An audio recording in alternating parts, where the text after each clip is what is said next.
ভোরবেলা কাশেম কাকা ঘুমাচ্ছেন। হঠাৎ মুরগি জোরে ডাকতে শুরু করল।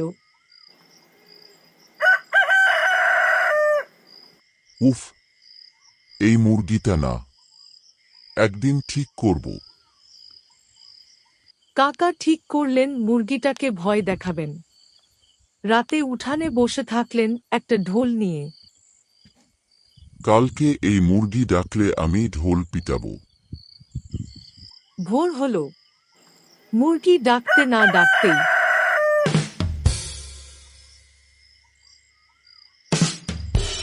গ্রাম কেঁপে উঠল, সবাই ঘুম থেকে উঠে গেল। পাশের বাড়ির বাচ্চারা দৌড়ে এসে হাসতে হাসতে বলে, কাকা, আপনার মুরগি তো শুধু একবার ডাকছিল, কিন্তু আপনি তো পুরো গ্রাম জাগিয়ে দিলেন। সবাই হেসে গড়িয়ে পড়ছে। কাশেম কাকা লজ্জায় মাথা চুলকাচ্ছেন।